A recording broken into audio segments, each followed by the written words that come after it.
नमस्कार मित्रों, एक बार फिर से हम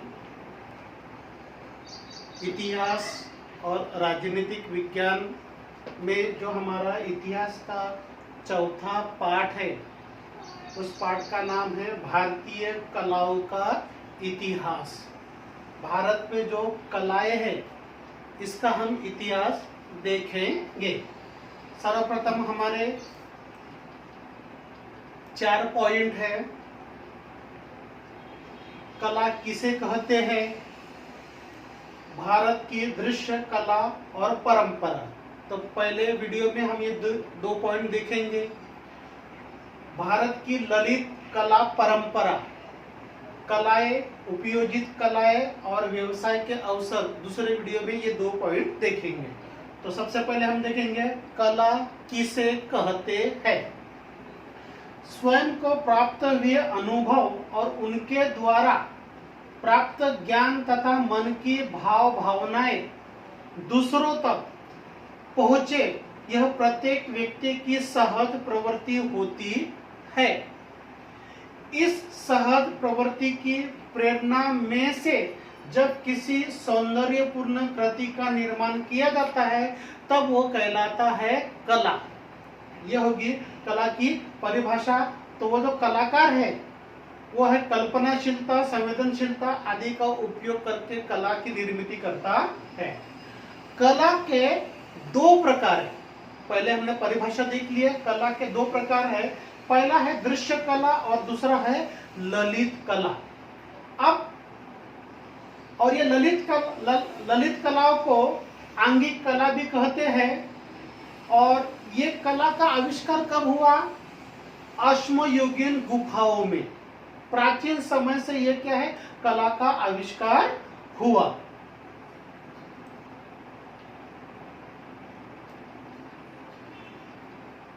इसके ऊपर है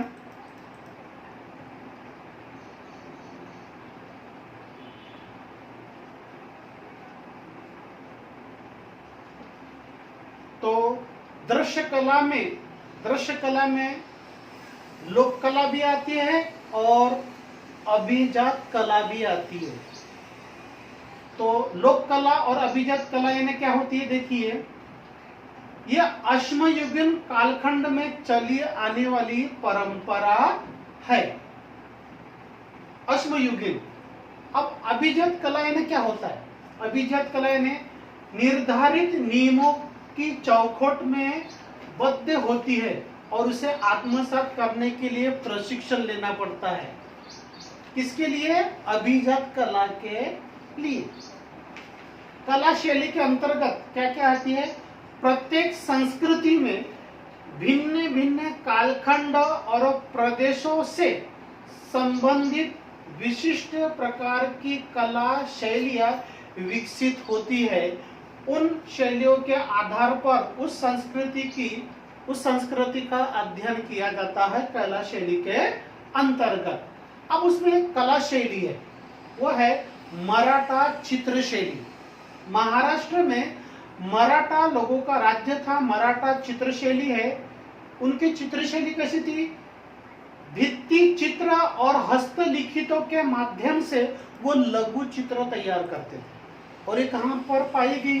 वाई, मेनवली और सातारा जैसे स्थानों पर जो पुराने बाड़ों थे, वहां पर यह शैली वहां पर क्या है, दिखाई देती है। इस शैली में उस समय के जो रीति रिवाज है, परंपरा है, कुछ कार्य है, इनके बारे में होता था। अब इसके बाद हम देखेंगे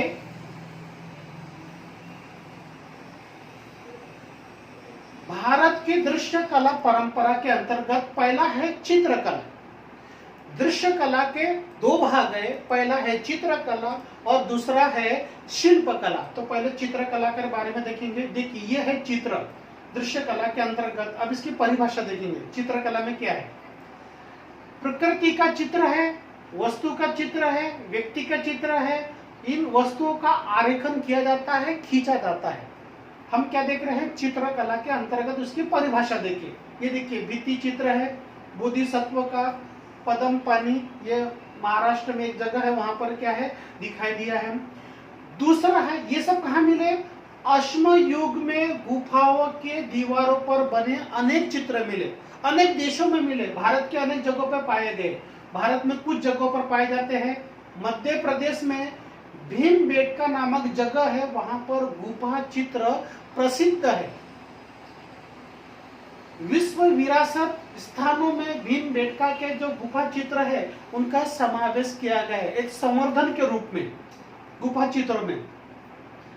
और वो जो चित्र है वो किस शैली में बनाएगी, देखो विविध रंगों का उपयोग किया गया है। कौन कौन से रंग है इसमें, काला, लाल, श्वेत जैसे प्राकृतिक द्रव्य को उपयोग करके कलाकृति की गई है।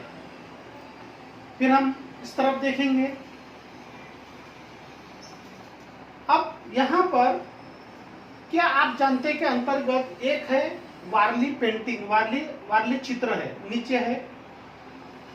महाराष्ट्र में वारली चित्र ये परंपरा प्रमुख है। कहां पर मिला जाती है, ठाणे जिले के जिव्या सौम्या मशे में वारली चित्र कला बहुत ही लोकप्रिय है और इन्होंने समाज में बहुत बड़ा योगदान दिया है। वारली चित्रों के लिए राष्ट्रीय और अंतर्राष्ट्रीय स्तर पर पुरस्कार मिला है। फिर हम आगे देखेंगे, ये और एक चित्र है। ईस्वी सन 12वीं शताब्दी में चालुक्य नरेश सोमेश्वर द्वारा लिखित एक ग्रंथ है। इस ग्रंथ में चित्रकथी परंपरा का वर्णन पाया जाता है। कौन सा परंपरा का, चित्रकथी परंपरा का। इसके बारे में और ज्यादा से ज्यादा जानकारी है, देखिए। इस परंपरा को कोकण के कुडाल स्थान के समीपस्थ पिंगुल गांव में रहने वाले ठाकर आदिवासी जमात है, इन्होंने क्या किया, संरक्षित किया।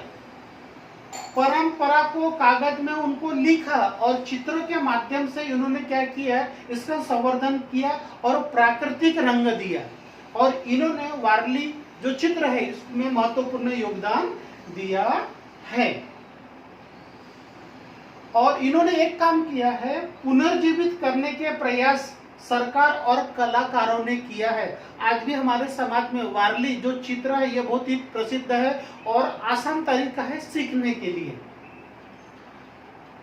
लोक चित्रकला की परंपरा गुफा चित्रों के साथ दिखाई देती है। परिवार में संपन्न होने वाले जो विवाह है, जो तीज त्योहार है, कुछ आंगन में रंगोली है, चित्रों की सहायता से उस समय की परंपरा कैसी थी यह यहाँ पर इन चित्र के माध्यम से दिखाई देती है। ये सब क्या है, लोक कला के माध्यम से है। अब देखेंगे अभिजात चित्रकला।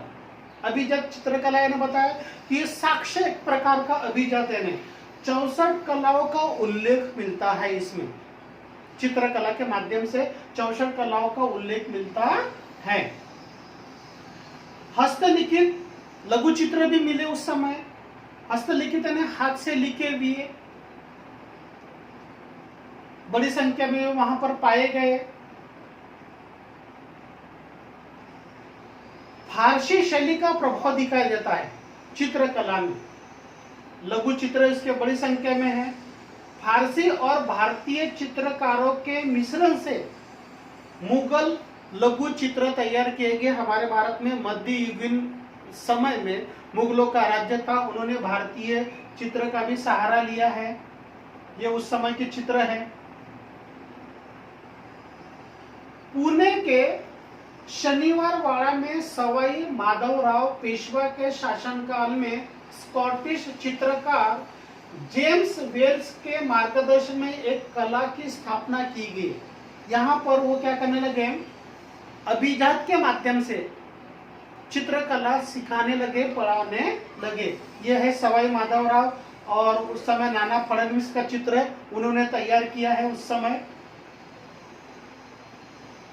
इनमें एक मराठी चित्रकार है, उसका नाम है गंगाराम तांबट। ये उस समय का चित्र है, इनका भी उल्लेख करना बहुत ही जरूरी हो जाता है।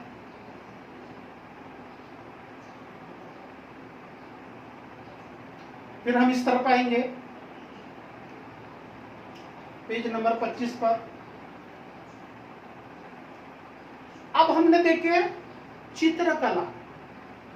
दृश्य कला के अंतर्गत जो दूसरा पार्ट आता है वो होता है शिल्पकला। शिल्पकला यानी क्या होता है? शिल्प यानी पत्थर, मूर्ति, प्रतिमा, कलापूर्ण बर्तन और वस्तुएं, इन पर जो उकेरे जाते हैं शिल्प या गढ़े जाते हैं वो कहलाते हैं शिल्पकला। पत्थर, धातु और मिट्टी का उपयोग किया जाता है। ये चित्र कहाँ मिलते हैं? हमको वेरूल के गुफाओं में मिलते हैं। इसके बाद में सारनाथ में अशोक स्तंभ के शीर्ष पर 4 सिंहों वाले शिल्प है, जो भारत का राष्ट्रीय मानचिन्ह भी है। हम शिल्पकला देख रहे हैं। शिल्पकला में 2 भाग आते हैं। जिस प्रकार चित्रकला में 2 भाग आते हैं, उसी प्रकार शिल्पकला में भी 2 भाग आते हैं। पहला हम देखेंगे लोक शिल्पकला। यह शैली है चित्रकला के समान ही शिल्पकला भी अश्मयुग जितनी प्राचीन उतनी ही प्राचीन है। यह भी पत्थर में क्या है? उकरी गई है। अब इसके आगे क्या देखिए, भारत में धार्मिक अवसरों पर मिट्टी की प्रतिमाएं तैयार कर उनकी पूजा करने अथवा उन्हें अर्पण करने की प्रथा हड़प्पा संस्कृति से समय से आई हुई है। किसमें है? शिल्पकला में। उसके भारत के अनेक जगहों पर, भारत के अनेक राज्य में इसके क्या है? उदाहरण प्राप्त होते दिखाई देते हैं। यहाँ फिर है अभिजात शिल्पकला। अभिजात में क्या है? कुछ साक्ष्य मिले, कुछ प्रमाण मिले। कैसे? हड़प्पा संस्कृति के समय से जो प्रतिमाएं मिली है, मुद्राएं, पत्थर और कांस्य की, जो प्राचीन भारतीय शिल्पकला के नमूने हैं, उत्कृष्ट परंपरा है। ये क्या है? पत्थर के स्तंभों में पाए गए भारत में उकरे हुए पत्थर है, जो शिल्पकला के क्या है? सच्चे अर्थ है। महाराष्ट्र में भी दिखाई देते हैं, मध्य प्रदेश में भी दिखाई देते हैं। अनेक जगहों पर क्या है? ये शिल्प है। देखिए भारहूत स्तूप शिल्प है, जो क्या है? भारतीय परंपरा में इसका महत्वपूर्ण योगदान है। यह साक्ष्य है, यह प्रमाण है कि ये जो शिल्प है ये क्या? भारतीय परंपरा की देन है। कुछ उदाहरण देखेंगे। इंडोनेशिया के बोरोबुदुर में निर्मित एक स्तूप है। यह भी संसार का सबसे बड़ा स्तूप है। यह है स्तूप है।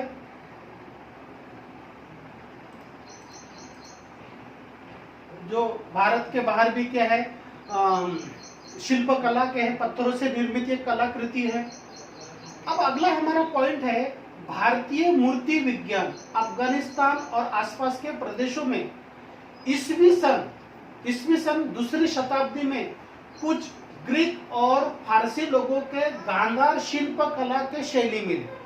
उसमें और शिल्पकला भी और भी है। गांधार शिल्पकला के बाद में है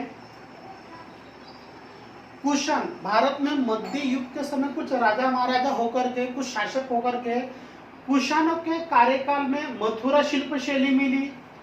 इसके बाद में गुप्त साम्राज्य के समय भारतीय मूर्ति विज्ञान से संबंधित कुछ नियम और शिल्पकलाएं बनाई गई। चोल राजाओं के समय भी कुछ क्या है? कुछ प्रमाण मिले। देवी देवताओं के मूर्तियों का निर्माण उस समय के शासकों ने किया है। शिल्पकला में पत्थरों को उकेर कर। स्थापत्य और शिल्पकला। स्थापत्य और शिल्पकला एक महत्वपूर्ण एक संबंध है इनका। ईसा पूर्व 3री शताब्दी में स्थापत्य के कुछ नमूने प्राप्त हुए। कहां पर मिले हैं? दीवारों और छतों पर। दीवारों और छतों पर स्थापत्य मिले। वो किससे बने हैं? शिल्प से बने हैं, कलाकृति से बने। उसमें से एक चित्र देखिए, ये स्थापत्य है और पत्थरों के है, इसलिए शिल्प है। ये कहाँ मिले? अजिंठा के गुफा में प्राप्त हुए हैं।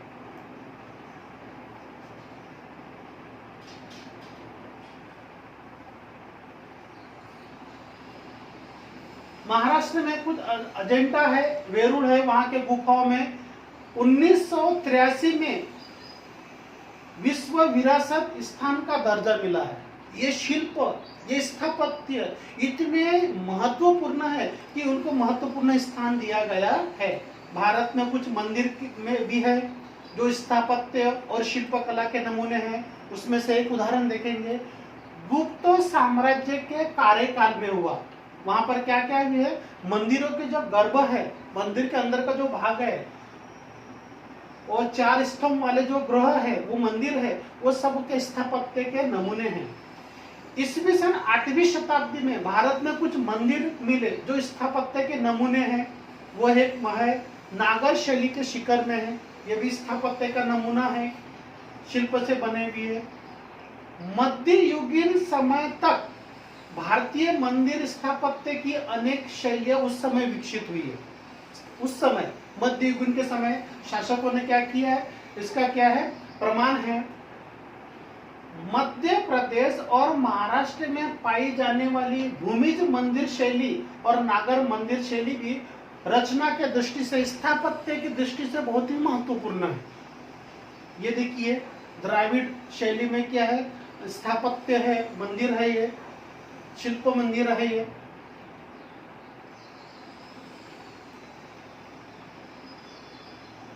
महाराष्ट्र में 12वीं और 13वीं सदी में हेमाड़पंथी मंदिर पाए गए। उनकी विशेषता क्या है मंदिरों की, देखिए ये बहुत महत्वपूर्ण है। दीवारों के पत्थर जोड़ने के लिए चूने का उपयोग नहीं किया जाता था, पत्थरों को जोड़ने के लिए चूने का इस्तेमाल करते थे, लेकिन इस मंदिर में ऐसा नहीं। क्या हुआ, पत्थरों में ही एक दूसरे में कस कर फंसेंगे ऐसे खरादे हुए छेद में चूल बिठाकर उसके सहारे दीवार खड़ी की जाती थी। इतने महत्वपूर्ण है, इसलिए इनकी प्रमुख विशेषता है, बाकी मंदिरों के समान नहीं है। ये देखिए ये मंदिरों को चूने से जोड़ा नहीं गया है, पत्थरों को जोड़ा नहीं गया है, यह अलग प्रकार के मंदिर है जो हेमाड़पंथी मंदिर के विशेषता बताती है। जो क्या है, गोंदेश्वर मंदिर है सीनियर में, प्राचीन समय। अब देखेंगे मध्ययुगीन समय में भारत में मुस्लिम सत्ताओं के समय पर्शियन, मध्य एशियाई, अरबी और इस्लाम पूर्व भारतीय स्थापत्य शैली के नमूने दिखाई देती है। कौन कौन से है, कुतुब मीनार जो दिल्ली में है, आगरा में भी दिखाई देते हैं, वो क्या है ताजमहल है, और बीजापुर में एक मंदिर है गोल गुंबज है। अब उसके नीचे चित्र है, ये तीनों के चित्र हमको दिखेंगे। सबसे पहले ऊपर में है, इस तरफ देखेंगे, ये देखिए ये है कुतुब मीनार। कुतुब मीनार है जो दिल्ली में है, जो क्या है मध्ययुगीन मुस्लिम शासक के होने का प्रमाण मिलता है, और इनको यूनेस्को द्वारा विश्व विरासत स्थान के रूप में घोषित किया गया है। स्थापत्य शिल्पकला देख रहे हैं, कुतुब मीनार है ये। इसके बाद में आगरा का ताजमहल है, ये भी स्थापत्य शिल्पकला का महत्वपूर्ण नमूना है।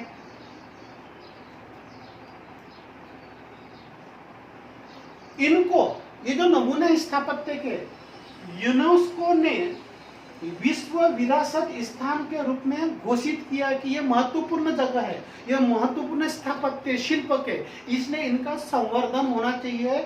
यूनेस्को ने, संयुक्त राष्ट्र संघ ने इनको महत्वपूर्ण क्या है महत्व दिया।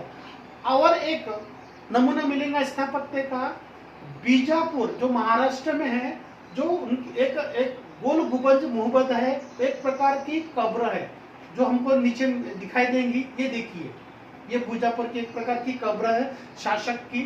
यह क्या है, स्थापत्य शिल्पकला का नमूना है। इसके बाद हम देखेंगे भारत में अंग्रेजों का राज्य था, तो अंग्रेजों के कार्यकाल में अनेक प्रकार के चर्च, सरकारी कार्यालय, बड़े बड़े पदाधिकारियों के लिए घर बनाए गए हैं।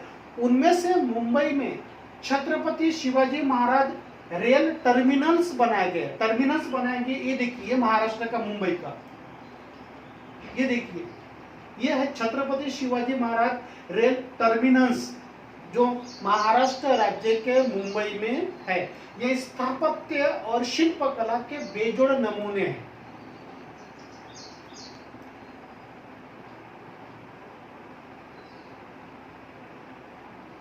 तो यहां तक हम इस पार्ट का पहला भाग देखेंगे। इसके बाद अगले पीरियड में हम इसका दूसरा क्या भाग देखेंगे भारतीय कलाओं का इतिहास का। हम यहाँ पर रुकेंगे।